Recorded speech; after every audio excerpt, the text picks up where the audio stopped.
Ladies and gentlemen, we're here. I'm part of the Kliq, isn't everybody? Yes! Yes! Yes! I got an idea, yeah. Beat up John Cena!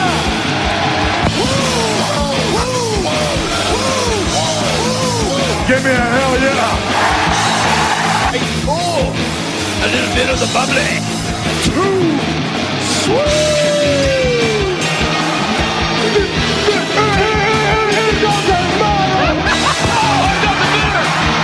This is where the power lies! I am the man. Beat me if you can! Come on! It's showtime, folks! The following episode is scheduled for one fall, and it is for your listening pleasure. This is In The Kliq. What's up, everybody? Baby Kiwi here, and joining me once again is my tag team partner, the microphone messiah, Philip from the Bulletcast. How's it going, man? Huey, it's Saturday night. I'm doing great, man. You listen to Within the Ropes, you listen to the intro, so now you know how to do it. I'm glad, man. I'm glad. I feel I was gonna say threatened. That's too strong of a word. No, I felt like I was called out, man, and I gotta respond. Yeah, absolutely. It's okay, man. You know, I have multiple tag team partners. I have Brandon, I have you, I have my mother, I have now Brian from Within the Ropes. Go check out my appearance on there. I really love that. You know, I have multiple. I know. So yeah, I before we recorded, I was like, okay, let me check out the podcast you did last night, and I'm listening, and like first words out of your mouth, man, you call me out and say I don't call your proper name. I was like, first off, you have like 800 different names. I mean, microphone messiah, 25-year-old piece of gold, California classic, greatest sports and recreational podcaster in the world today. Future Hall of Famer of what, don't know, but I'm going in somewhere. Commentator for Global Syndicate Wrestling High Voltage. Former Podfather. Former child actor. Wait, you were a child actor? Yeah, I used to go to acting school, man. I did a couple of productions. I was almost on Disney Channel. Yes. For what show? This is at the height. This is like Hannah Montana, That's So Raven, like all that stuff. Like I was almost Corey in the house. I'm gonna leave it at that.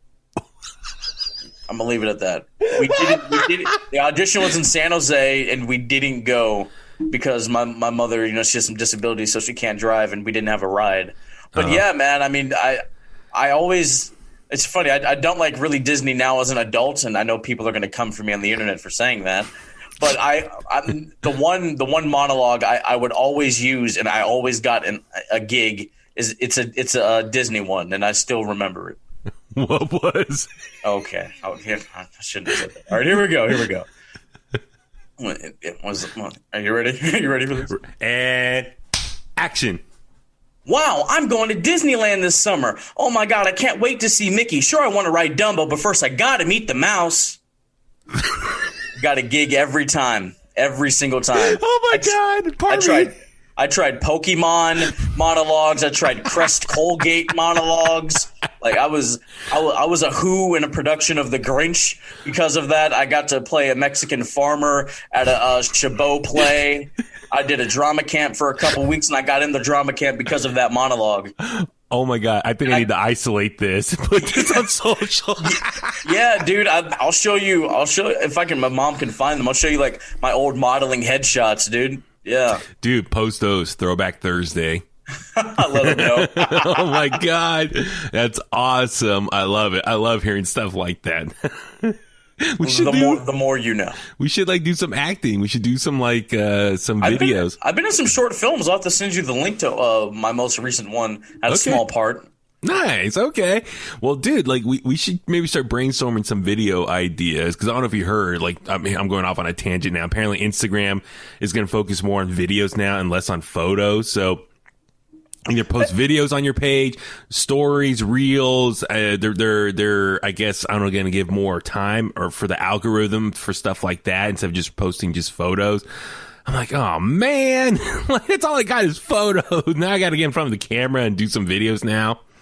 You follow the Bullet Cast. You see when I do like short little videos promoting stuff. Yeah, it helps. Yeah, you don't have to absolutely. write long captions. They can watch a 30-second video real quick. And just, get it all there. But so anyway, maybe that's something we should start brainstorming now that fans are coming back in attendance at wrestling shows. And I feel like just overall pro wrestling, I think, is going to start picking up some good positive momentum now that, fans coming back in attendance. And I think people are going to start getting more interested again that maybe tuned out during the whole pandemic. Even though we're still in the pandemic, keep in mind, that's the thing, is I think a lot of people think, oh, this pandemic ended back in June when, here in California where we're at, like everything's back to normal. It's like, no, we're still in a pandemic. Like there's that Delta variant that's getting some momentum now and people are getting sick and numbers are rising. So please be smart out there. Be safe. Get your vaccine if you haven't done so yet.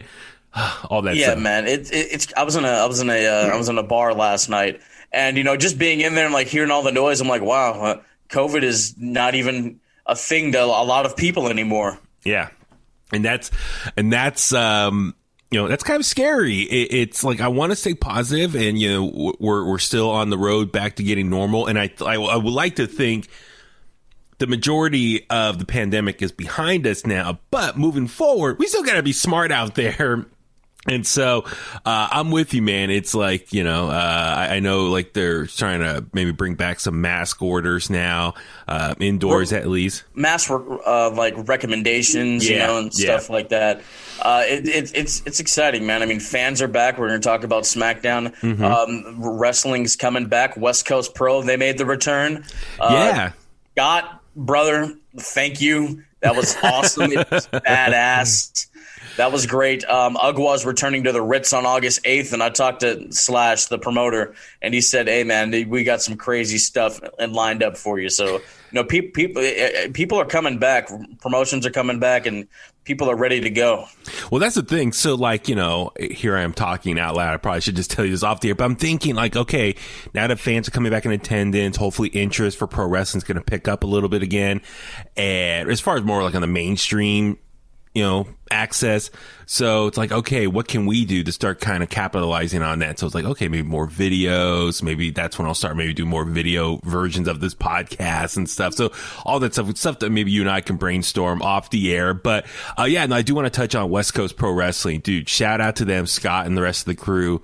Last Friday, you and I were out there. My brother Tommy, Brandon, Jimbo, Cindy, Jason from the Rudo podcast, my homie Paul Playley. He's done some graphic work for the BC. It's actually his birthday that day last week, and it was a huge reunion. NorCal Wrestling was there. Yeah, I was gonna say that's the thing is that it really felt like a big giant family reunion for the Bay Area NorCal wrestling scene. That was so cool. Just the vibe. It was sold out. It was a packed room at the State Room in South San Francisco. Even Scott, remember, I don't know if you saw what's the next day, he tweeted or posted on Facebook, like, I think I need a bigger room now. So that'd be kind of cool, man. Maybe, aspirations for something bigger down the road. But, dude, so much fun. It was great seeing you and everyone hanging out. And, I loved it. It was a great show overall. We saw Jacob Fatu make a surprise appearance. MLW heavyweight champion was there. Levi Shapiro, APW internet champion, United Wrestling Network TV champion. It was Trey Miguel, who's wrestling in Ultimate X, I think, as we speak. He made an appearance. Lee Moriarty, who was just recently on the Sam Roberts podcast. Go listen to that and just learn like his mind when it comes to the art and the craft of professional wrestling. He was great. Starboy Charlie, the fastest rising star in NorCal, is wrestling Hammerstone for the title in a couple weeks, so that's going to be exciting. Yeah, so that's going to be really fun. Just if you want to watch it, if you were there and just want to relive it, or if you weren't there and you want to see for yourself, I think you can watch it on demand through IWTV, Independent Wrestling TV, or IndieWrestlingTV.com. I believe it's $10 a month. Yeah. Oh, really? Okay, cool. No, so check that out. So it's just, hey, man, that's smart. That's what you got to do now. I think if you're an independent promotion, you need to film, stream yourself, put the video out afterwards, and then, people are putting clips out there.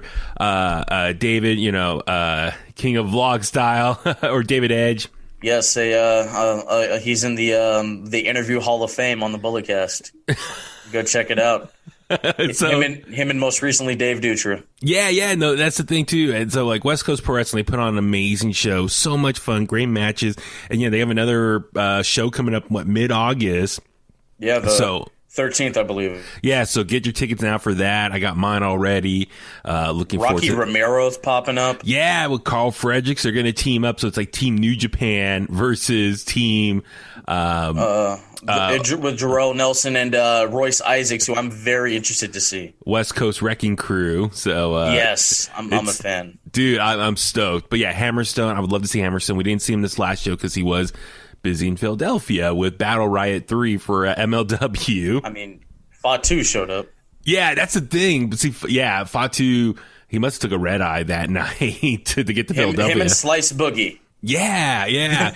Well, did you see who made an appearance at MLW last weekend? I guess. Well, see, okay, you and I were trying to figure out how was MLW Battle Riot going to be shown, and I think, oh my God, what's the name of the It was on BN Sports. Yeah. No, I think what to do is they're going to chop it up, or they're editing it, and they're going to release it on the 24th. So they filmed it last Tuesday, July 10th, and I think it's going to be available to watch July 24th. So they just pre-taped it. I think that's how I understood. I was trying to look it up afterwards after you and I were trying to figure it out. But, I mean, I don't know if I should say if it's a surprise. You've interviewed this person. He's a friend of the show. He was living in the Bay Area but moved to Georgia. I'm dropping hints. Okay. Should I say it? I mean, I don't know if I should say it. I mean, MLW's about to get outlandish. Is that what you're telling me? Exactly. So I'll say, yeah. Zicky Dice was one of the 40 men in the Battle Riot match. So good for Zicky Dice. He made an appearance. I don't know if that means he's with MLW full time now, but he did make an appearance. So hopefully we'll get more info over the coming weeks about his status. This just goes to show, if I interview you, you're destined, man. Absolutely. I mean, Zicky, he became the champion of television. And now appearance in MLW, appearances on AEW. Come on, man. Yeah, man. You're a good luck charm. I love it. I'll let y'all know. And then Ugwa. We went to Ugwa the next day. Very fun as well. And they're gonna be back at the Ritz, like their home base. August 8th, which, it's my brother's birthday. So happy birthday, Tommy. Early happy birthday. Happy birthday, Tommy. Yeah, man. I mean, that Dutra interview, I want to really put it over, man. Like, I know, like, I had some editing problems with the video and the audio kind of, like, lags a little bit. But, like, just, like, watch it, listen to it, whatever. Like, the content in that interview is so good. Dutra really telling us how the Battle King character came to be and all the time he spent thinking about it. Mm-hmm. And, we talked about the Yellow County tag titles. We talked about his run in Ugwa as the champion and, the deciding to use the Heaven's Blade name for his finishing maneuver and his ladder match in the garage with Drake Younger back in the day. Like, it's a lot of good stuff packed into like 22, 23 minutes. Yeah, good stuff. So I'll share the link on In The Kliq social pages. So if you haven't done so, please follow us at In The Kliq and subscribe to us on your favorite podcast platform, especially YouTube. I'm trying to get YouTube going. Our numbers have been going up, which is great, but I want to keep that momentum going as well. So, yeah, man, a lot of stuff to talk about. So, just to give you guys a little tease, we're going to talk SmackDown from last night, talk about Dynamite this week, and I guess I will give my predictions for Money in the Bank tomorrow live on Peacock, because as you know, I need to get back the title I never won. Never lost. You're on your edge run, dude. The title you never lost. Yeah, man. I'm the old veteran. It's going to be special. It's going to be special. It's going to be great. So yeah, man, let's jump into it. Friday night SmackDown was last night. Coming to you live from Houston, Texas. Their big show, the return, going back on the road in person, having the WWE Universe on site there. So before we kind of break down the matches, kind of go over our overall takeaways, just feel of the show. Let's talk about the opening segment here. Of course, the chairman of the board, Mr. McMahon, makes his big appearance, comes out, and he just says, "Where the hell have y'all been?" And he just walks away. And that's it. That's all Vince needs to do. Shout out to the video going around of Vince like just squatting 3 plates like it's nothing. Bro, like, look, man, that motivates me to think he's 75 years old and he's killing it. I need to get off my ass. I know, dude. Plus I love he has AC/DC blasting in the background. Like, dude, that's awesome. That's why AC/DC has been the theme song for the last year and a half for SmackDown, because apparently Vince McMahon loves AC/DC. So he works out the AC/DC. There's a little "You Shook Me All Night Long" in the background, so love it.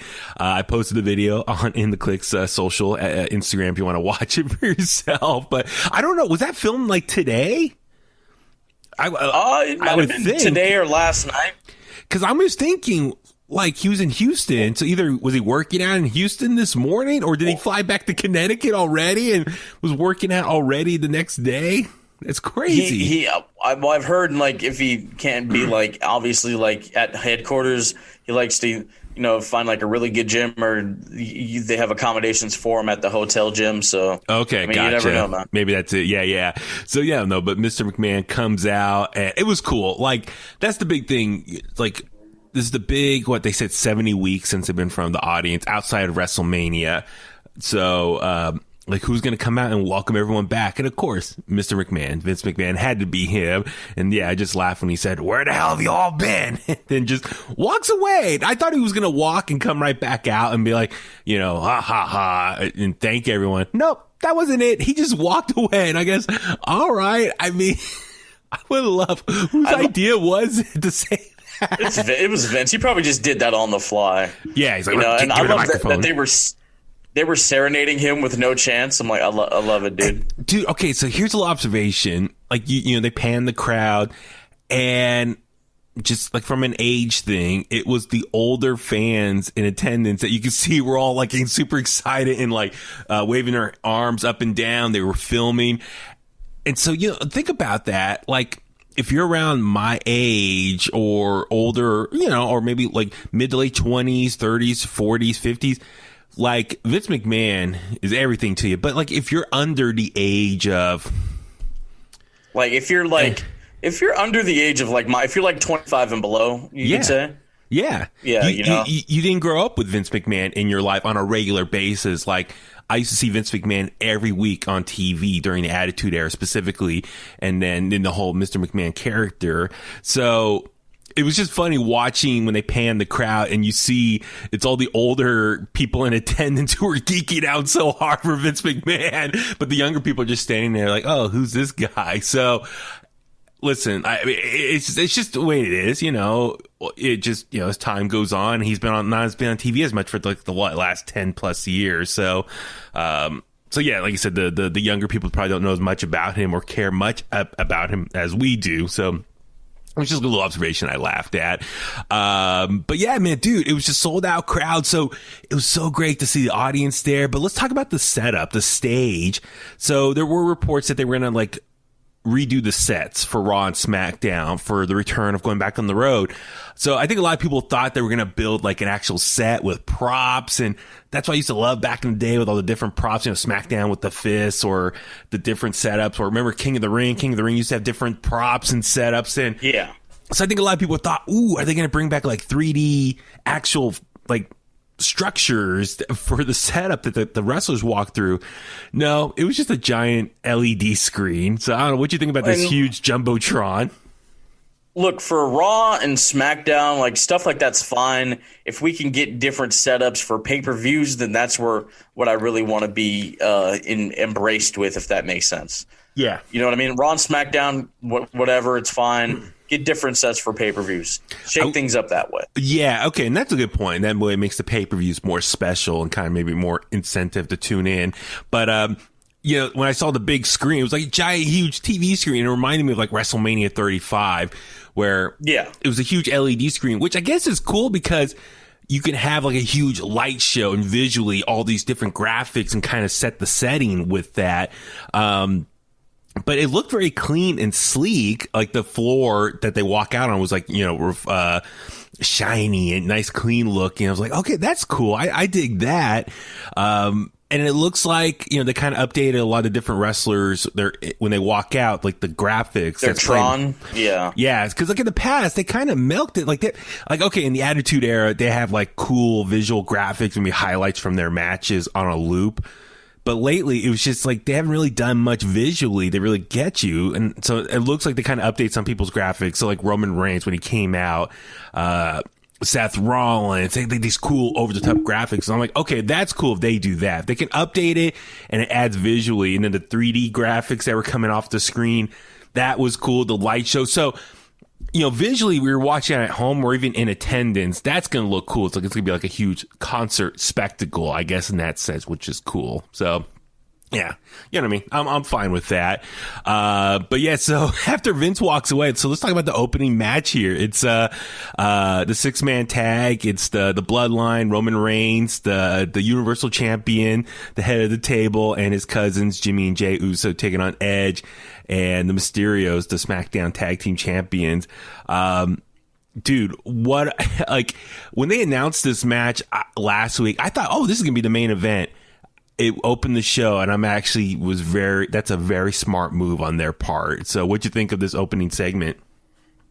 It was great, man. I mean, and people, like, they cheered at first, and then they started booing Roman, which I don't know why you would do that. He's the head of the table. He's the reason why you all are allowed to be in attendance. You kidding me, Houston? I used to live in Texas, so I know how stupid Texans are. Look. It was great, man. It was really great. And Roman, he played his character calm, cool, and collected, but you could tell on the inside he was loving this. Mm-hmm. It was just a smart move. And the Usos, they didn't get their own entrance. They kind of just came out of nowhere. You saw them on the apron. Yeah. And the Mysterios, they got a nice pop, and the Edge pop, man. And you could tell, like, it was just all over his face, kind of not as big of a deal as when, he came back at the Rumble last year, but you could still see it on his face, like, it feels so good to be back in front of fans, and it was just cool, man. In 2021, we got Edge and Rey Mysterio in a tag team match together. Which I forgot they were tag team champions back in the day.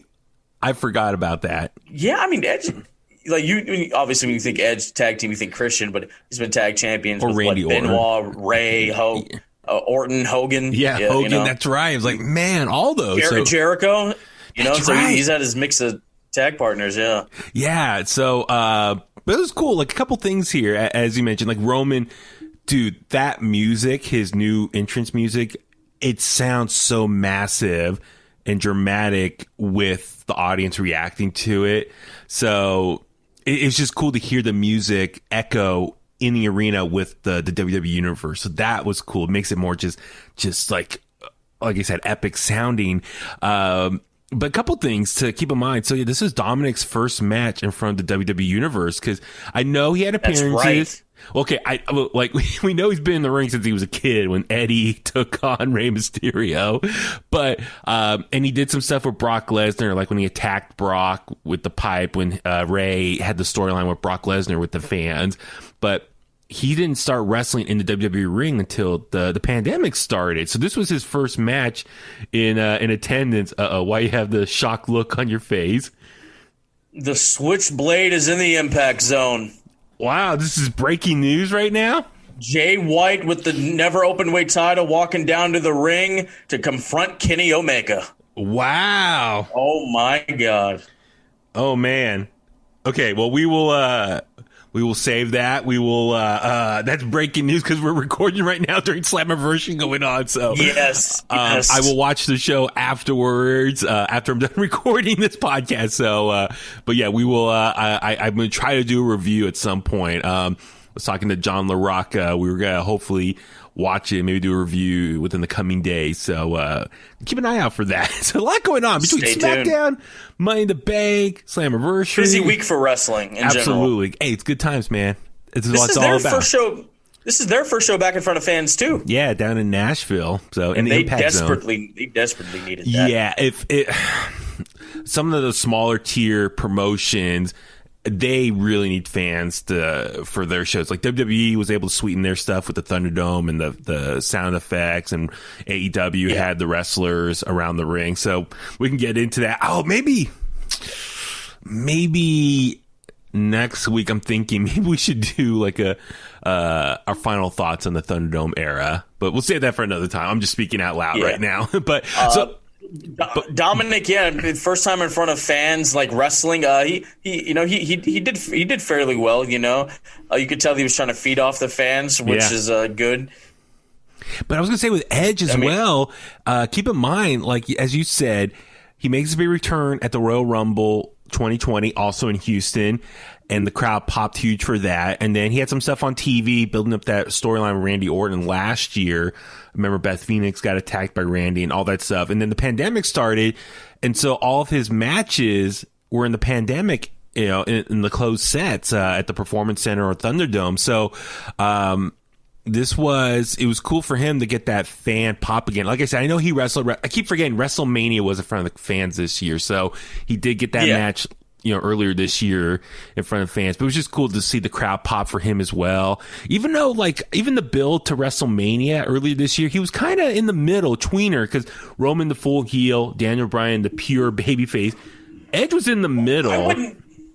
I wouldn't necessarily call him a tweener. He was frustrated, and I would be frustrated too. And I'm sure anybody would be. Daniel you Bryan are coming back after a damn near 10-year layoff to something you loved, you thought you would never be able to do again, to recapture the championship that you never lost. Now, it's not the physical title, but you get what I'm saying. He wants to be back on top, and Daniel Bryan got in the way of that. So, yeah, I would be pissed off too. Yeah, absolutely. So it was cool seeing just the pop from the crowd here. And the match was great. I really enjoyed it.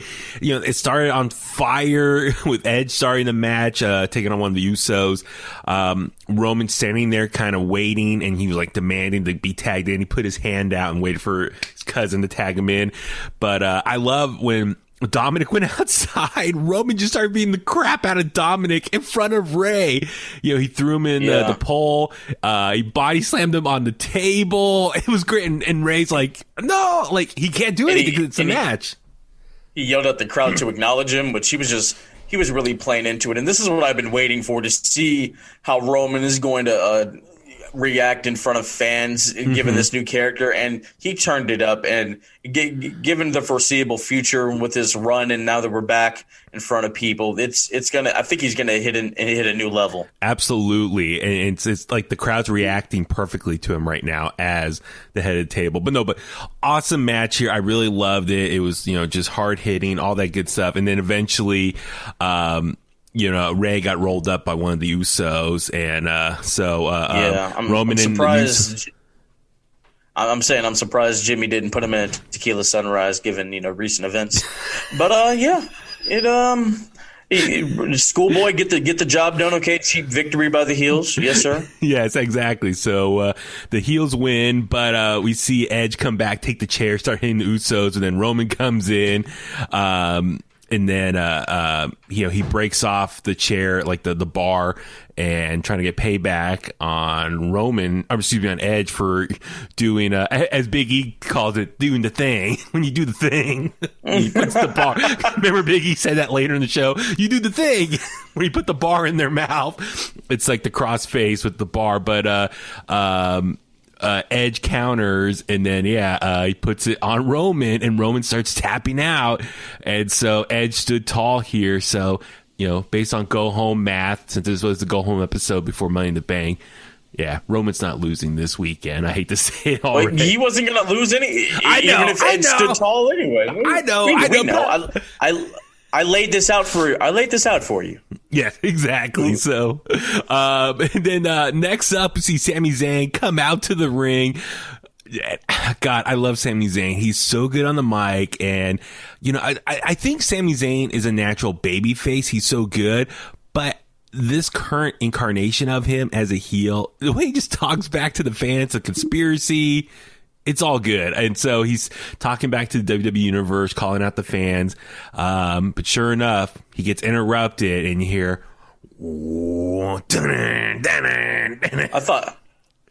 I heard the breath. I thought Surza was coming out.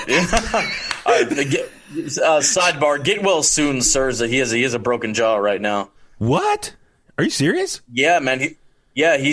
So side note, he fractured his jaw like in San Diego, I believe, like a month and a half ago, and he's been wrestling with a fractured jaw. Then that match with Cesaro and all the forearms to the jaw, like it's broken now.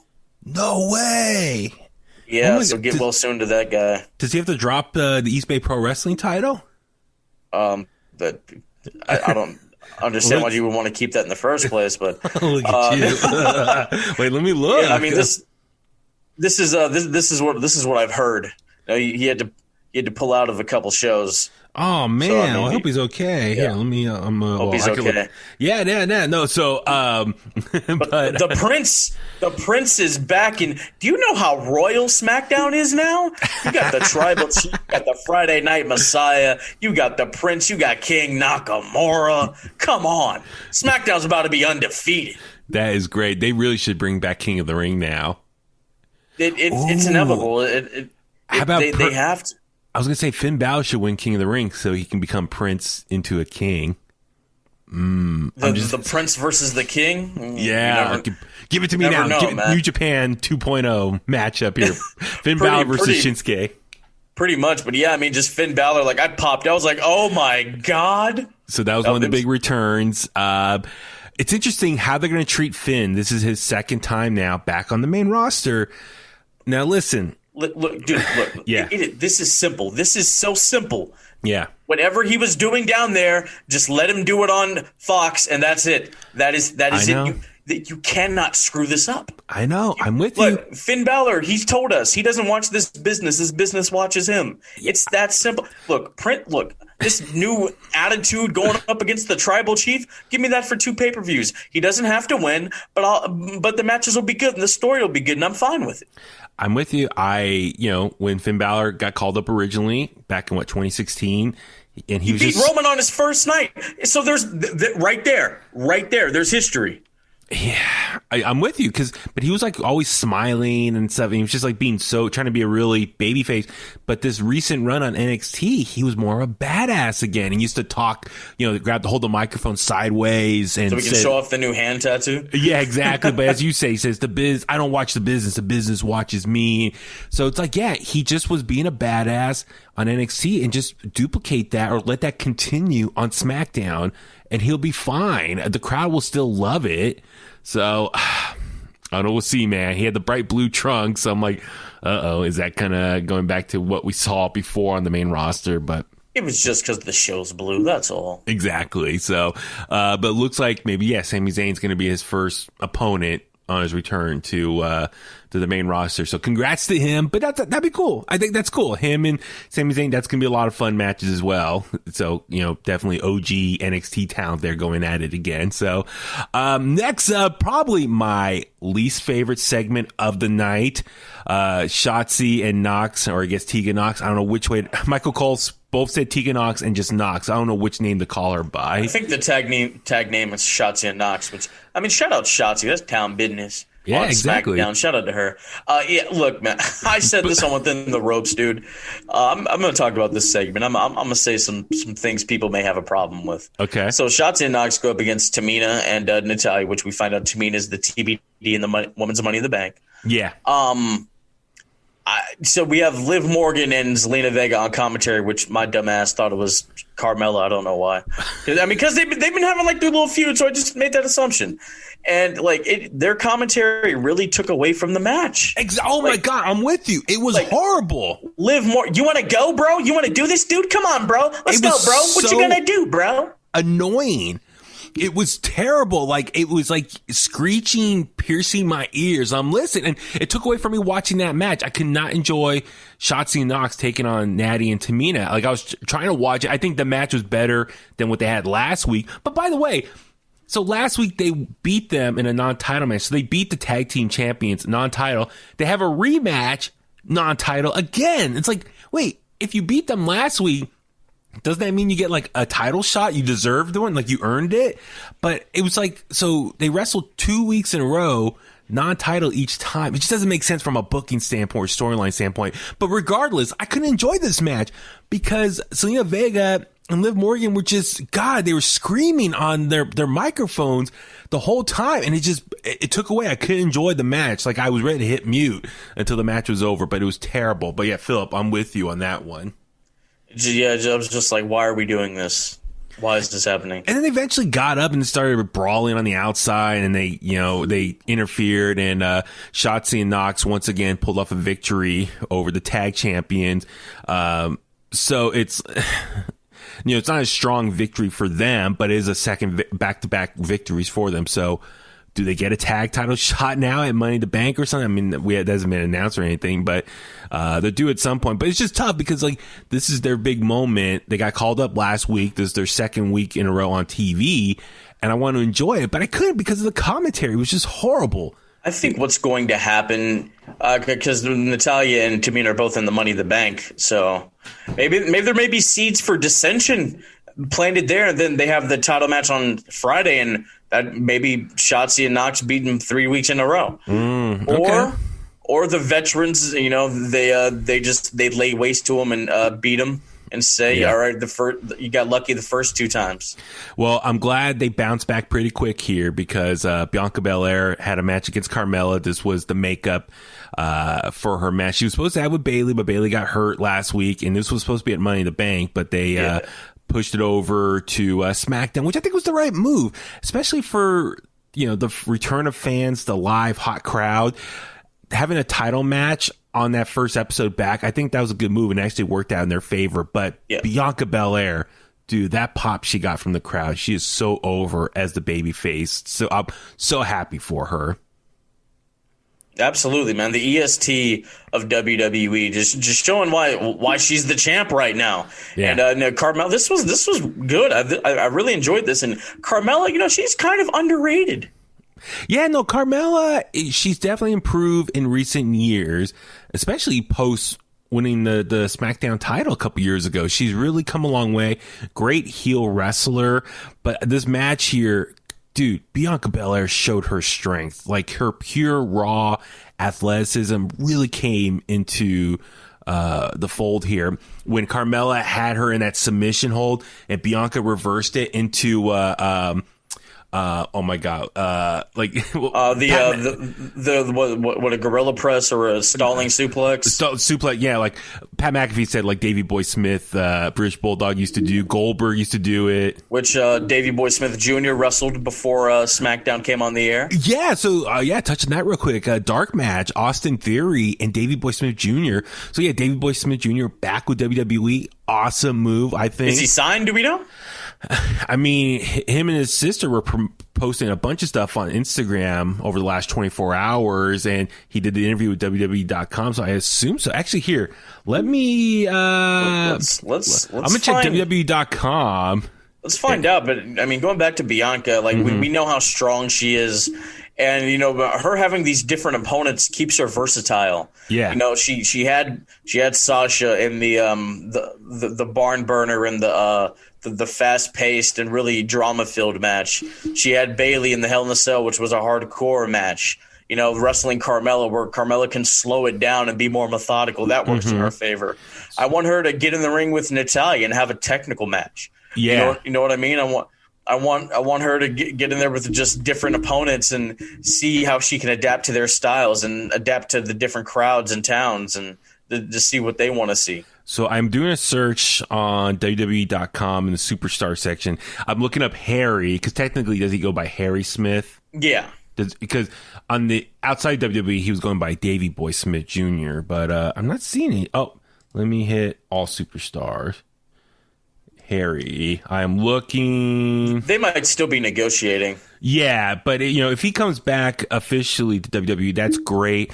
I mean, you know, God, I didn't realize he's been gone for like 10 years, but he's done so much. Went to New Japan, Impact, MLW, the Indies. We've seen him wrestle here in the Bay Area a couple times in recent years. So he's definitely got more season, and you know, he did a lot of MMA stuff, I think, as well. So like his groundwork is really improved. So I think now, as a veteran, coming back as a veteran, he could probably offer a lot to the roster, just even, you know, for opponents and whatnot, putting on some great matches. I would love to see him go to NXT UK, though. I would love him to go. He could be a legit threat to Walter from a size standpoint, but just his legacy. Walter needs to get well. You know? Yeah, he's got the little wrist injury right now. Chopping, not a good idea. But I'm just saying, like, for NXT UK with the legacy, British Bulldog son coming to NXT UK. His dad was the European champion, so maybe his dad was IC champion, which I would love to see him win the IC title. Yeah. All that stuff. I'm Something very like happy. that. Yeah, I think that would be really good. Yeah, I could see Davey Boy. What was it? Going over to NXT UK. They have like a trophy or a cup. Yeah, that the Heritage win. Cup. That's really good too. I think that'd be cool. It's actually, I mean, MLW had the Opera Cup or so kind of similar type of match, I believe. Yeah, because like back in the day, they give you a history lesson. Like back in like the 20s or whatnot, they didn't. A lot of places didn't have championships, but they had like cups and trophies, and so you would defend that. Exactly. So, NXT UK apparently had a great match this week. I need to check out. I've been John LaRocca recommended. Yeah. But but go back to Bianca Belair. But first off, Austin Theory. I wonder if that means he's going to get called up soon to Raw or SmackDown. And hopefully, he did good work on the Indies. And then Xia Li and Aliyah from NXT also did a dark match. So there's going to be more call-ups coming in the coming weeks, probably from NXT to Raw or SmackDown. So keep an eye out for that. But yeah, Bianca Belair, her strength. I mean, God, it was so good. She used her hair a little bit, whipped whipped Carmella, and then into the kiss of death, picked up the win. Huge pop. So super happy for her. So. Go keeping on with Bianca real quick. The hair whip, it was the first time back with fans. Absolutely do it. We don't need to see it until the Rumble. We don't need to see it for a long time. Yeah, no, I think for the hair whip, using the hair whip, that seems more like a heel tactic. You know what I mean? I could see how you would say that. I said this on Within the Ropes. I want her to like start incorporating some sort of submission where she can wrap the hair around like her opponent's face or their neck or something. Well, and listen, I like when she uses the whip, but like if she uses it every week, I think that's a little too much. But I think save it for big occasions, like maybe big title defenses. So like everything she uses too much, I think that's where it comes off more like a heel move. That's where I'm coming from with that statement. Yeah. But like save it for big occasions, but don't do it all the time. I think you don't want to like burn it out. Like it could be a fun thing to incorporate in a match, but don't do it all the time because it loses it being its special. Yeah. So we'll see how that goes. But next up, Cesaro took on Otis. It was a short match. I mean, Chad Gable came in, quickly interfered, so it was a DQ. So Cesaro wins. But it looks like Cesaro is going to be dealing with the Alpha Academy for a while now. It looks like, he took on Otis here. He's going to probably take on Chad Gable next. And they're going to put bunch on banger matches, though. Give me Gable versus Cesaro, Money in the Bank, 15 minutes. Yeah, absolutely. We have, 1, 2, 3, 4, 5. There's 6 matches announced. Probably throw it on the kickoff. I'll watch that. Yeah. Well, let me ask you this, though. And this was kind of my big takeaway. Okay. No offense to the Alpha Academy, but, they're like mid-card, status at best, especially in the tag team division. Cesaro, 2 months ago, was in the main event, taking on Roman Reigns for the Universal title. That was WrestleMania Backlash. So in 2 months, he has dropped, so his stock has dropped down to these guys now. So I feel bad for Cesaro. Like, he was a main eventer a couple months ago, one of the top baby faces, and now he's like fallen way behind. He's not even in the Money Bank scene now. That's the thing. If fans were there and they given let's say the pandemic ended way earlier and fans could have came back like at that WrestleMania Backlash. Yeah. And they would have been loud for Cesaro. I think things possibly could have changed because you can't really tell how people are reacting to him. I mean, you could read the internet, sure, but there's nothing like that in-person reaction, and a whole bunch of video screens aren't going to give you the reaction you want. Yeah, exactly. So, I hope Cesaro can get... I think the reality is Cesaro, what we saw from him 2 months ago is probably the best they're ever going to book him or use him. I hate to say it, but you look at this track record of Cesaro's time in WWE. He's always been an amazing tag team partner, very successful. As a single star, he's always been kind of in the mid-card area. So what we saw from 2 months ago, that was probably peak Cesaro as far as a push for him. Keep in mind, Daniel Bryan was really, pushing him from behind the scenes standpoint and creative because he had the pull back then. But I think the reality is that was the best we're going to see of Cesaro. So now what we see now is probably more realistically what we're going to see long term from him. We don't know. The fans are back. They could change like they did for Bryan. I hope so. I really do hope so. I want to be optimistic by that, but we'll see. But the fans can get loud. They can make changes like they did for Punk. Shout out. Today's the 10-year anniversary of Money in the Bank 2011. Dude, that was such an amazing pay-per-view. Still gives me goosebumps. I know. Great stuff. Next up, probably like my favorite segment of the night, or one of the most fun segments of the night. The artist, or the superstar formerly known as King Corbin, Baron Corbin, coming out to the ring. I feel bad for him. I really do. He looked terrible. I donated $200 to the Corbin Fund Me, man. I may not be able to pay my car note because of that, but it's okay.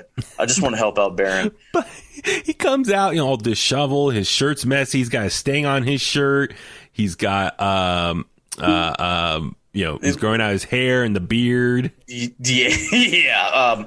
And yeah, he's talking about how the part that got me was when he was like, my daughter could no longer have Wagyu beef, and Pat McAfee, the quick ad lib, not the Wagyu. Just eat spaghetti out of a can. Which, hey, I love Chef Boyardee, by the way. I grew up on that. I still eat that stuff. I love it. I mean, okay.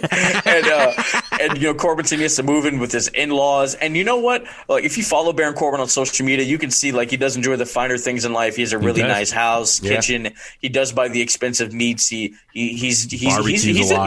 He's another drip king, with his style and stuff. So I want them to really tap into this. I want them to do vignettes and use his actual family. Do it like him at his in-laws' house, and yeah, man. And then like his wife's like, "No, you can't sleep in here. You need to go out there." And he's sleeping on like this air mattress, and it deflates, and he's just like, "Why me?"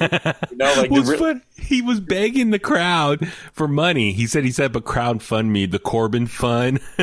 Why didn't they just say GoFundMe? Come on, bro. The Corbin Fund. And he had a website like CorbinFund.com or fundme.com. I went to it and it works, but all it is just a photo. It's like a screenshot of a GoFundMe page with him that we saw on the screen. Yeah. But that was it. You click on it and just enlarge. I was hoping there might be like, maybe you click on it and goes to like maybe his WWEshop.com. You could buy his merch or something, maybe. But no, it was just a screenshot. But hopefully, maybe I wonder if they'll keep it going for a while. But on Twitter, everyone wanted to donate money, but he was asking for $100,000. I was like, damn. Just to pay off some bills, man. I mean, he lived a lavish life. Yeah, man. He's our king, man. We got to get him back elevated. He deserves it. That was 2 years ago. I know. Yeah. But so Kevin Owens comes out and Corbin's begging him for like some influence, some help. And he says, well, I could tell, you don't dress that well, but you have some money. But and then Kevin Owens stunned him. So got the crowd pop for that. And then led to the main event, the Fatal 4-Way, which is just the 4 guys from SmackDown who are going to make up one half of the 8 competitors for this Sunday's Money in the Bank match. So Kevin Owens, Big E, Shinsuke Nakamura, and Seth Rollins. It was great. Rick Boogs playing out Shinsuke Nakamura, and the crowd was popping for that. It was just great to hear the crowd go, whoa! Yes. Pat McAfee standing on the table dancing. Pat McAfee is a national treasure. He is a gem. We need to protect him at all costs. Absolutely. But dude, this match, like I saw, it's like only 10 minutes left in the show. They went balls to the wall for like 10 minutes here. Yeah, I mean, E with the suicide spear and Seth kind of almost hitting his head on the ladder. Yeah, that was scary. And KO with the tope con hilo, and Nakamura with the sliding knee off of the apron. Yeah. KO putting Nakamura through a table but jumping off the ladder. Curb stomp to Big E on the ladder. Yeah. Seth climbing the ladder and grabbing the briefcase. And you know what? We got to talk about a tidbit earlier on in the show. The face-to-face with Edge and Seth. Yes. That said, I can't wait to finish what I started 7 years ago, win Money in the Bank, and cash in on the guy that made it famous. Exactly. I'm glad you brought that up because, one, look, they have a natural long-term storyline, 7 years in the making. I love that they're planting those seeds. And back then, Edge was on they have the WWE. They have this thing, a no contact list, people that cannot be touched. Yeah, and obviously Edge was on that back then. Mm-hmm. So and just for them to even have. Because people don't understand the severity of his injury. If Rollins had probably put even a little bit more pressure on Edge's neck back then, something could have gone wrong. Interesting. Yeah. But dude, this main event was so much fun. It was just one big spot after another. The crowd was just eating it up and full of energy. So ended on a high note for the crowd. But yeah, Seth climbed the ladder, grabbed the briefcase, celebrating, total heel moment. So I was like, oh, he's not winning now. He grabbed the briefcase on a go home episode. It's crazy. This is only going to be his second one. Because he was only in one that he win. Yeah, I'm looking at the plaque right now. That's great. Yeah, man. Because he's been on top for the longest time. Yeah. So I'll go give my thoughts about that when we do our predictions. But let's real quick go over Dynamite this week. We'll just power through this real quick. So AEW Dynamite also in Texas last week and this week. They're back on the road as well. What do you think about just AEW Dynamite back on the road and just their presentation so far in front of their fans? I like how last week they had it looked kind of foggy, like back in the day, in the especially in Texas, like the Sportatorium, like that smoky kind of feel, and that was a nice touch. Yeah, we know Cody is an old school guy, fan of the territory system and the history of the business, so maybe that was his call. We don't know, but they desperately needed to be in front of fans like this again. It works so well. Yeah, so we'll go through some of the highlights here. We'll just power through this, like I said, before we get into the predictions for Money in the Bank. Big thing for Dynamite or AEW the last 2 weeks. So last week we saw the debut of the artist or the wrestler superstar formerly known as Aleister Black. Outside of WWE goes by Tommy In, but he made a big shocking debut on AEW last week, and now he's going by Malachi Black. Showed up in the ring. The lights went out in Cody's match earlier in the night, and then later on Cody and Arn Anderson were in the ring. Lights went out again. Malachi Black showed up. He Black Mass Arn Anderson, Black Mass Cody Rhodes. And then this week, Cody comes out, pissed off, grabs the headset, starts talking. He says, Tommy In, Malachi Black, wherever you're going by. I'm paraphrasing here. He says, a simple text could have done if you wanted to talk to me, but how dare you, kick a 62-year-old man, Arn Anderson. He's doing fine though. He was pissed and livid. I love him talking to the TV. Then he takes the headset off, grabs the microphone, and goes to the ring and starts cutting this amazing promo. But then Malachi Black shows up on the screen and starts talking about like horses, and a guy had to put a horse down because didn't see it in his eyes anymore. What'd you think of this whole segment here? So, Cody's screaming, he kicked a 62-year-old man in the face. We don't do that. I love that part. Malachi, man, look, oftentimes when people go to different companies, what happened over there doesn't matter, doesn't exist. Him continuing the continuity with that eye, I love that. I absolutely love that attention to detail. I love it. And him talking about horses and putting them down, it's funny. Go back to the promo to Double or Nothing in Vegas. Cody talks about Old Yeller and putting down his brother, so there's continuity there. You know what? Malachi might be the continuity king. Mm-hmm. So yeah, let's talk about this real quick. So Aleister Black, Tommy and Malachi Black. Just hoping to keep track of. For the sake of this conversation, we'll say Malachi Black signed with AEW. I'm actually really happy for him. I think a lot of people thought he was just going to re-sign back with WWE because Zelina Vega, his wife, is back there. But I think AEW is better for him for a couple reasons. One, some fresh talent opponents to go after that he hasn't faced before. Granted, on Raw and SmackDown, there's a lot of people he didn't get to wrestle because he spent a year hiding in a room waiting for someone to challenge him. So there was a lot of people on WWE he didn't get to wrestle outside of NXT. But fresh matchups here in AEW and kind of maybe more of the style that he likes doing.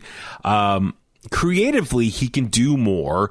In WWE, people tell him what to do, but in AEW, looks like he can come up with the ideas and they'll let him run with it. He put out that video on Instagram, I think the day of last week, and it's showing like this character that he's evolving into. And also, I love that So you heard about the air, the 90-day air about? Yes, that was my thing. So when he debuted, I'm like, oh my God, he's there. But I'm like, wait, hold on. I thought he couldn't do this for like 60-something more days or whatever. So I'm like, what's going on? And then it comes out that there was an error, and they gave him a 30-day non-compete instead of a 90. And I'm like, wow. Yeah, because so when you're in NXT, if you get released, you have 30-day non-compete clause. You can't go anywhere else and wrestle for 30 days. When you get to Raw or SmackDown, it gets bumped up to 90 days. So Aleister Black, even though was up on Raw or SmackDown for a while, they never changed. They never updated his contract. So it just listen. They have so many wrestlers and stuff. They probably just forgot, or it was a clerical error apparently. So when he got released, I guess he realized in his contract it was only 30 days, so he was able to jump ship to somewhere else a lot sooner than everyone else of his peers that got released. And did you hear about the Buddy Murphy story with that? Buddy Murphy's been doing interviews with Chris Van Vliet and Sean Ross Sapp and Fightful. I just watched the Chris Van Vliet one, yeah. Okay, so Buddy Murphy got released, same time as Aleister Black, and he gets a panic call from WWE, and they're like, hey, does your contract say 90 days or 30 days? And he looked and says, no, it's 90 days. Okay, it's not you then. He's like, huh? So I think they realized one of their talent that they released, WWE, only had a 30-day non-compete and it wasn't updated to 90. So originally thought it was Buddy Murphy. So they panic called him. He said, no, it's not me. And then that's when he realized it was for Aleister Black, because then Aleister Black appeared on Dynamite so soon. So it was just kind of funny. Like WWE got Buddy Murphy and Aleister Black mixed up as one and the same, or their contracts. But anyway, that's how Aleister Black was able to become Malachi Black. So it's really interesting. You think about this, Philip, from a continuity standpoint. He got repackaged on SmackDown a couple months ago and was doing the Dark Father gimmick, had those vignettes, the cartoons made, the animation, re-debuts, attacks Big E, had the eye, the white contact lens, and looked like a new character he was ready to debut, but then they released him before it really got going.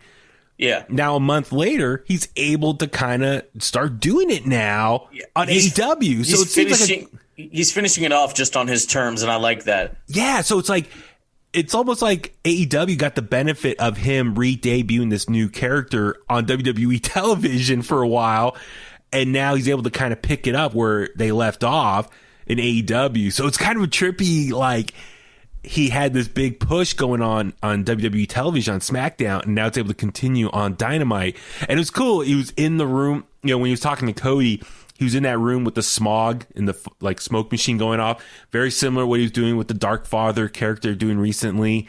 So, and the white contact lens continuing that, and he had almost like the black makeup. So it's like AEW's WWE's loss here is AEW's gain as far as the benefit of this character momentum continuing over on their television. So that's something that's just really cool. But I'm excited, and it was cool. He had the all black outfit when he came in the ring, attacked Cody again, they started brawling. Cody had the full white outfit. My brother laughed and said, "Is this Spy versus Spy?" For all you Mad TV fans out there. Oh man, it's kind of. I want to say this is the first thing that popped in my mind when I saw that. Taker and Sean from Mania 25. Sean wore all white. Taker obviously wears all black. It's hell trying to get to heaven again. Yeah, man. So this is cool. I cannot wait for this matchup. What a way to make a splash.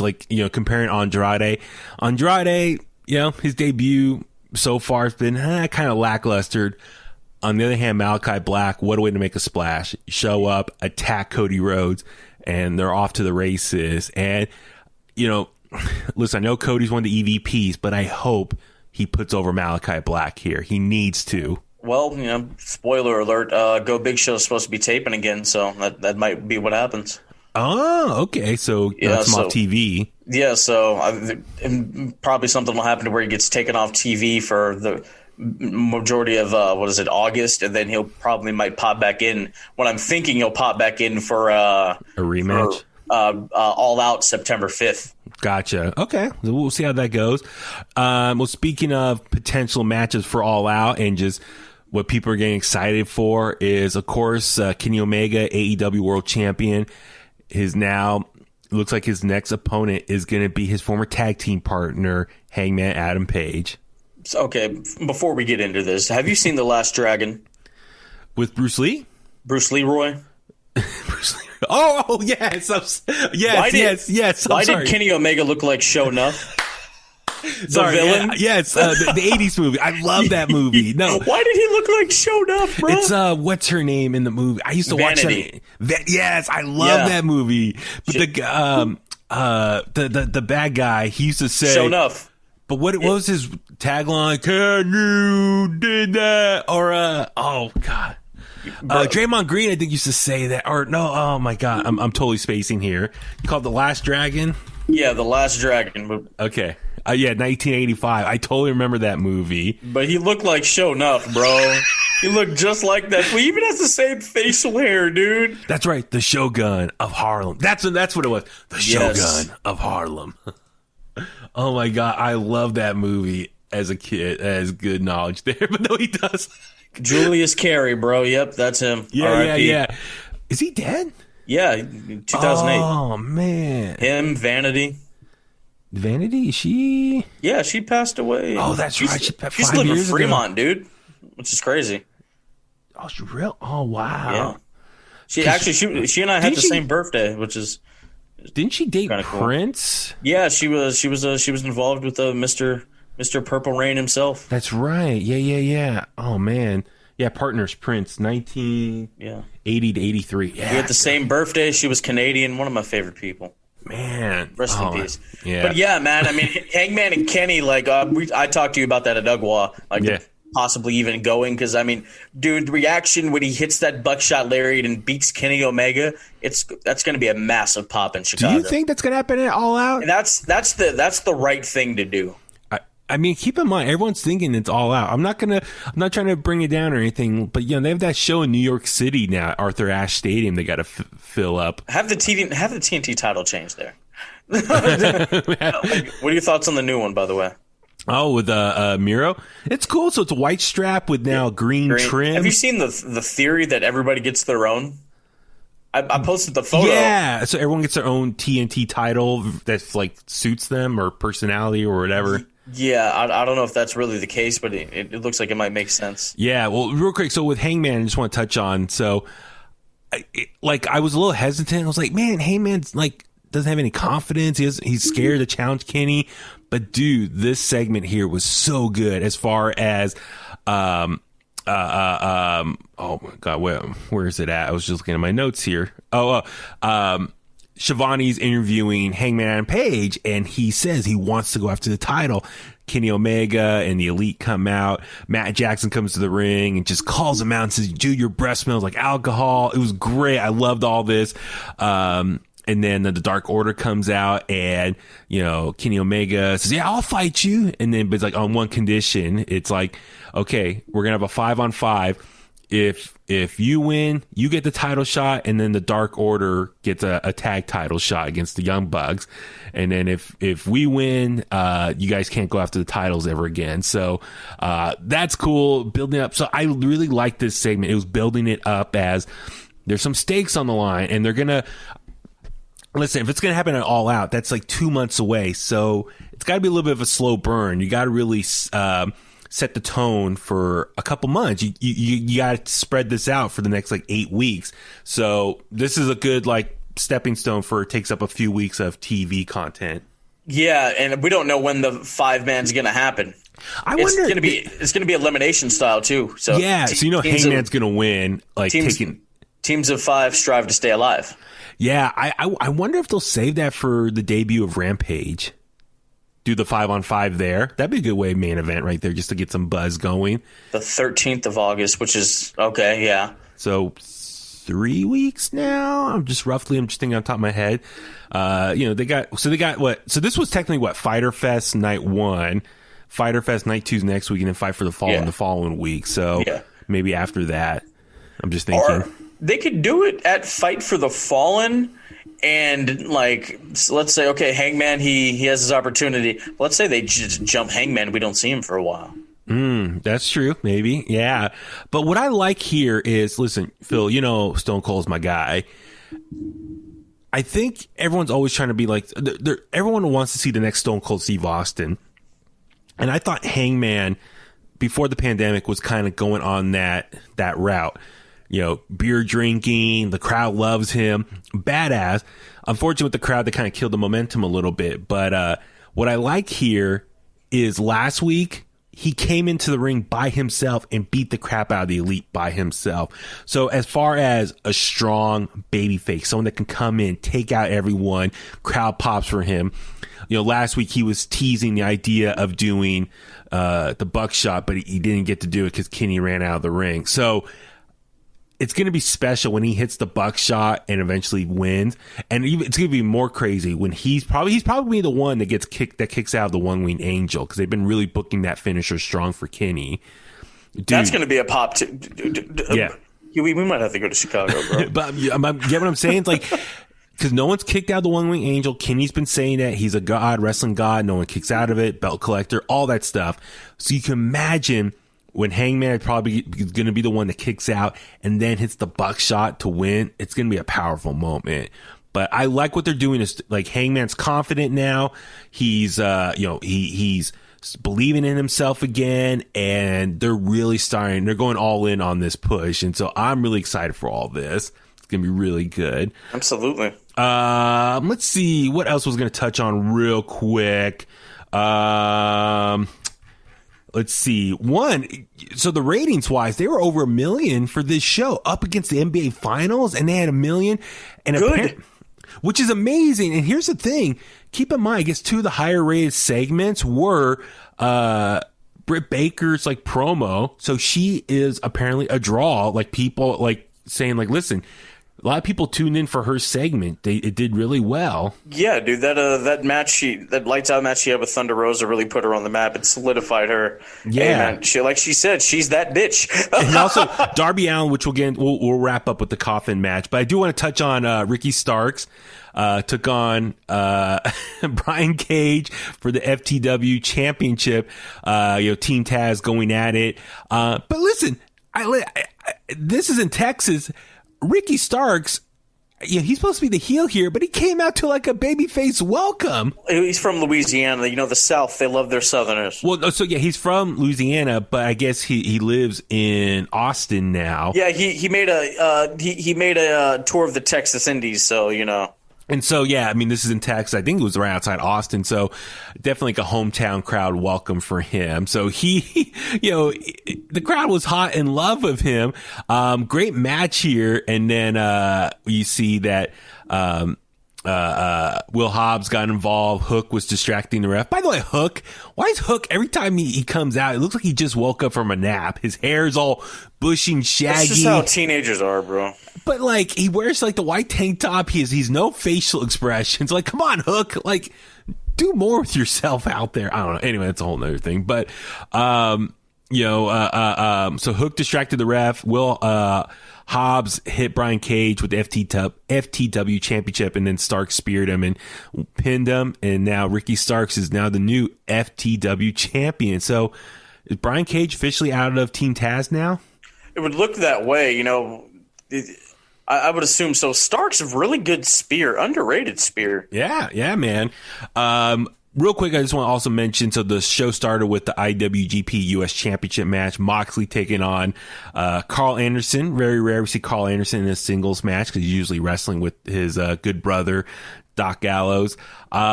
Great hard-hitting match here. Dude, this was a lot of fun. They were just brawling the hell out of each other. I did laugh at the beginning. Eddie Kingston comes out with the pipe, hits Doc Gallows, but he no-sold it, and then he just rolled out into the crowd. So I was just laughing how bad that kind of looked.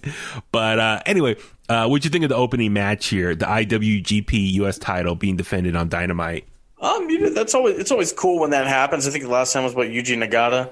Yeah. I mean, it was a decent opener. It was fine.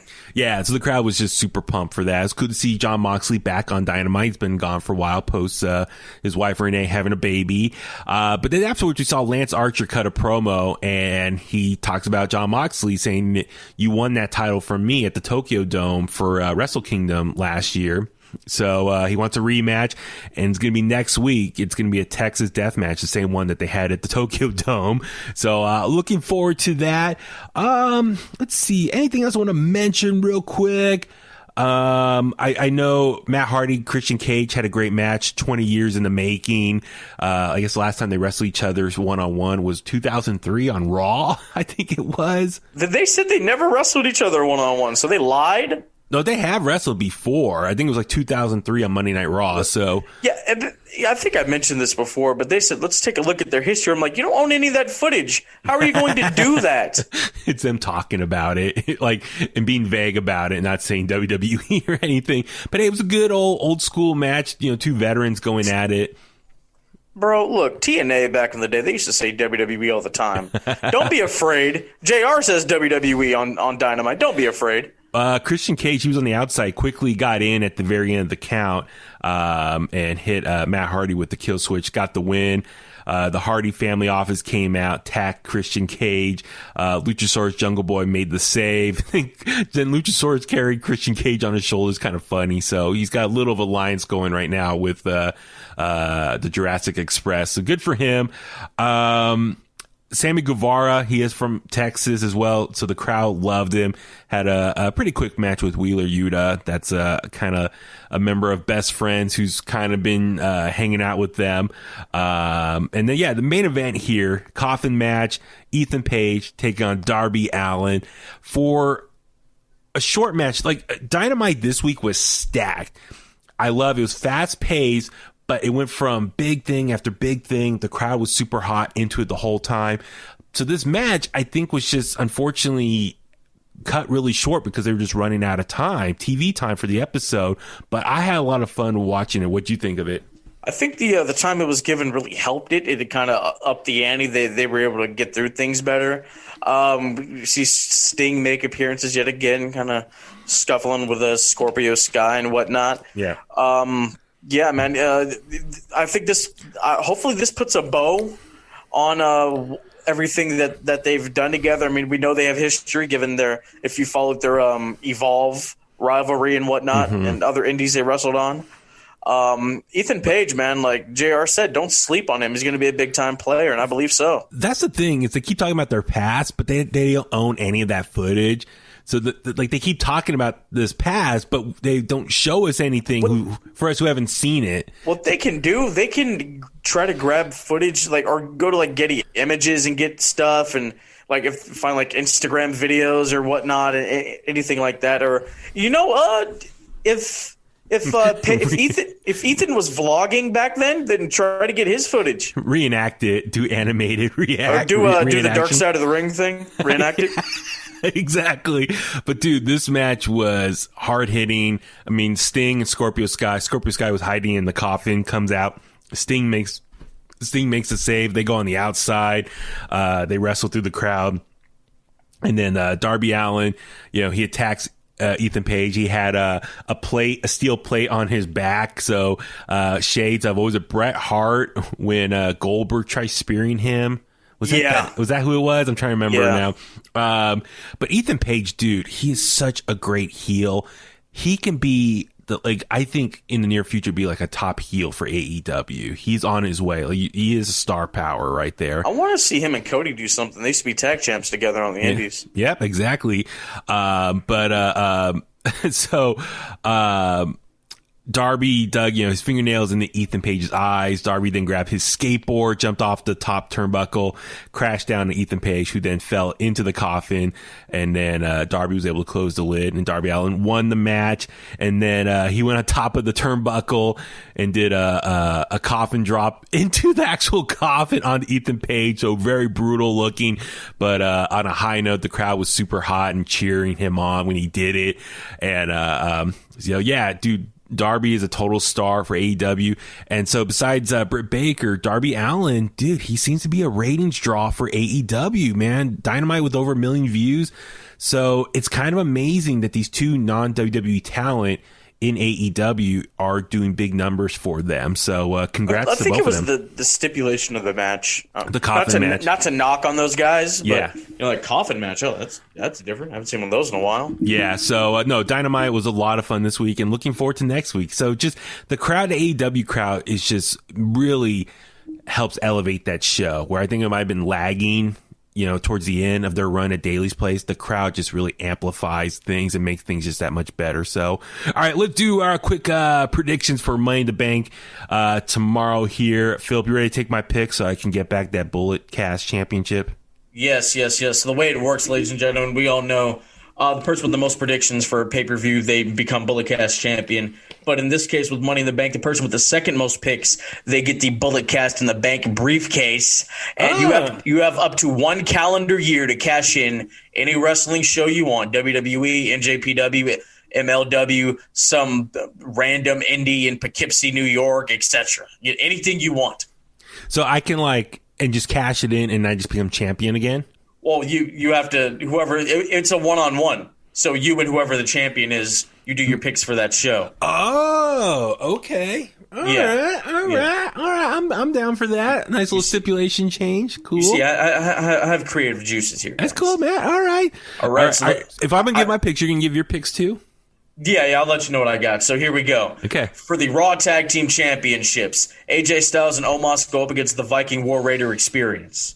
AJ and Omos are going to retain. Okay, I picked AJ and Omos as well. Yeah, just because, no offense to Viking Raiders, but AJ and Omos, dude, their money, they're so fun together. Yeah, they're retaining. All right, now for the Money in the Bank ladder matches, you get 2 picks, one from Raw, one from SmackDown. Oh, okay. I'm going to do those right now? Or do this at the end? No, we can just go through it. Okay. So for the women's Money in the Bank ladder match, we have Asuka, Naomi, Alexa Bliss, and Nikki Cross, along with Liv Morgan, Zelina Vega, Natalya, and Tamina. Okay, so pick one from Raw, one from SmackDown? Yes. Okay, Alexa Bliss for Raw. Okay. And Liv Morgan for SmackDown. All right. I picked Naomi and Liv Morgan. Okay. All right. And then after that, we have the Raw Women's Championship. Charlotte Flair goes up against Rhea Ripley. This is kind of tough because what I'm kind of thinking was maybe Alexa Bliss would win Money in the Bank and then insert herself into the match and make it a triple threat. Because I think for this crowd, they want to do some big surprises outside of just returns. There's got to be a cash in that night. I'd say if there has to be a cash in, let the women briefcase cash in. Yeah, so kind of milk the men's.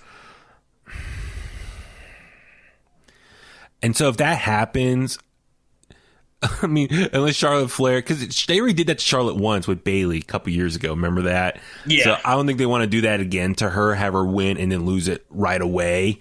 So all that does is just adds another quote championship reign to her overall count total. I think Rhea would be really good in the chase. Let her and Charlotte beat the hell out of each other. Rhea beats Charlotte decisively. She gets that win back, truthfully, and then whoever wins Money in the Bank cashes in on her. Even though I think this whole build has been ridiculous, I think the match will be.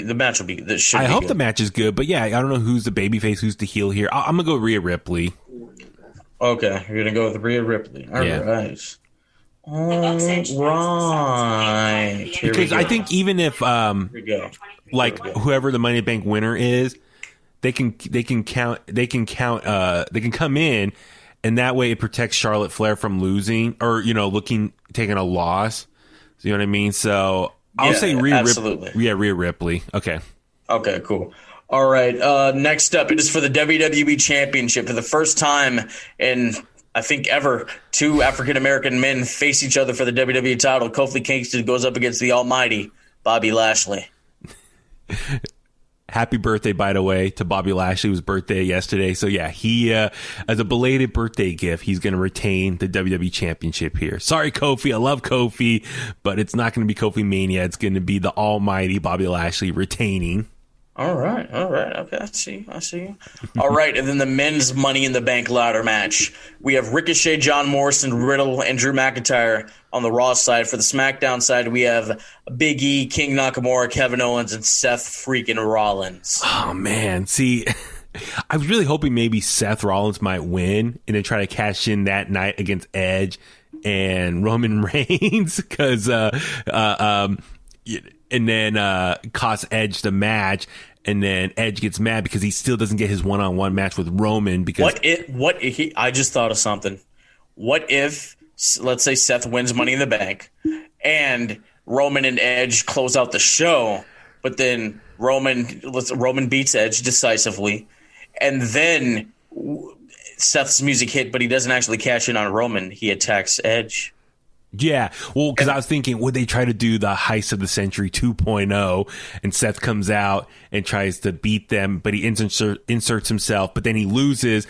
Edge gets mad. It's like, dude, you cost me my title, and I didn't get my one-on-one match with Roman still. And then, because the rumor is Seth versus Edge at SummerSlam, and they've already been planting the seeds already on SmackDown, as we talked about earlier.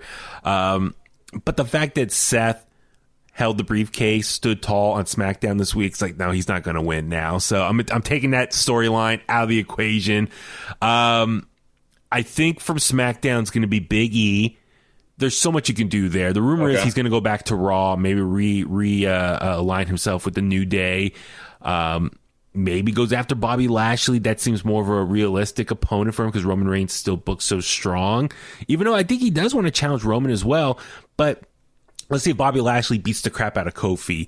Big E wants to get revenge for his best friend, one of his best friends, because Bobby Lashley's been beating up Xavier and Kofi pretty regularly. So Big E wants to get revenge, and that's like a top storyline on Raw. So it makes sense for Big E to go over there. That's what I'm kind of thinking with that sense. So yeah, Big E, I think there's a lot of storylines there on Raw that he can use to go up against. Now for Raw, God, I love Drew McIntyre, and I know he has stipulation he can't challenge Bobby Lashley as champion, but this is a way of kind of overdoing that if he becomes Money in the Bank winner. But I don't want him in Bobby Lashley. I want them to have some time apart from each other. I don't want them to overdo it because it's already getting a little burnt out right now. Matt Riddle, though, I think the crowd might love him. Like, Matt Riddle, he's such a character. I think it makes more sense for him to win it. Yeah, he's my pick, and I don't even like him. Yeah, so I'm going to go with Riddle for Raw. Okay, we both have Riddle and Big E. Okay, cool. All right. Do you want to hear everybody else's picks? Sure. Or, yeah, go ahead. Tell me. Yeah. Okay. So, Brandon, it's actually Money in the Bank's his birthday, and I'm like, dude, you never keep winning on your birthday. So, he has AJ Omos, he has Cross and Tamina, he has Flair, he has Lashley, Riddle, Nakamura, and Roman Reigns. He has Cross and Tamina? Well, he picked the TBD, but he didn't know it was Tamina. Oh. Yeah. And then I guess we have the main event, what I think is the main event, Roman Reigns for the defends the Universal title against Edge. Roman. Yeah, it's Roman. Yeah, totally. And the tag titles, too. SmackDown. Is that official? Yeah. I'm on WWE's website right now. So on the kickoff show, it's going to be the Mysterios taking on the Usos. Oh, okay. So, yeah, I mean, you might get some updated picks from everyone else. I don't...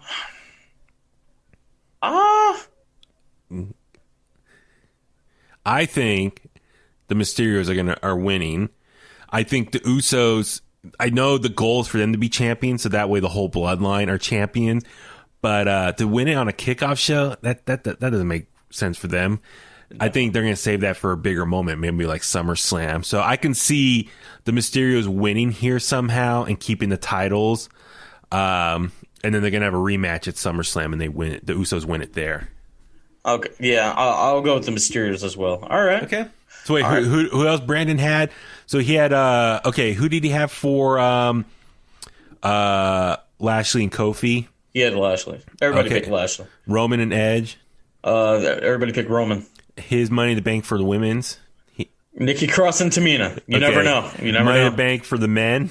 Riddle and Nakamura. Nakamura, really? All right. Raw women's title. He picked Charlotte, which I was surprised by that one. You picked Rhea Ripley. I did, yeah. Okay, and then AJ and Omos, and then you guys pick for probably SmackDown tag titles. Yeah. You shouldn't tell him. Then he just loses. No. I'm not going to do that to him. All right. So those are my picks. So fingers crossed. Yeah. That I win. It's a fatal 4-way, man. You never know. For who else?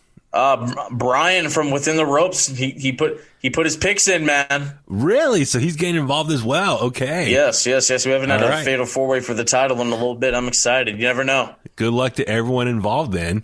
Absolutely. I guess this is where we wrap it up. Yes. All right, Philip. On that note, we're let's go home now. Where can all the Kliqsters find you online? Heel Antoine, Twitter and Instagram, The Bulletcast, Instagram and YouTube at Bulletcast on Twitter. Please go check out my interview with Dave Dutra. I know I talked about it earlier, but it's just a really good stuff. Good luck to everybody for the Money in the Bank predictions. I'm reclaiming the championship I never should have lost. Diamonds are forever. So was the Microphone Messiah. Good night, everybody. I'm Baby Huey. Follow me on Facebook at Baby Huey Official, Twitter and Instagram at Baby Huey83. Like I always say, follow at In The Kliq on social media. Subscribe to us on YouTube. Subscribe to us on your favorite podcast platform. Rate, comment, share the podcast. That help us out so much, especially on YouTube. Watch the videos. Leave a comment there as well. In The Kliq at gmail.com. Get the merch. Click the link in our bio. All that good stuff. We always appreciate the love and support from our fellow Kliqsters out there. And on that note, let's go home. And that's the bottom line because Huey said so.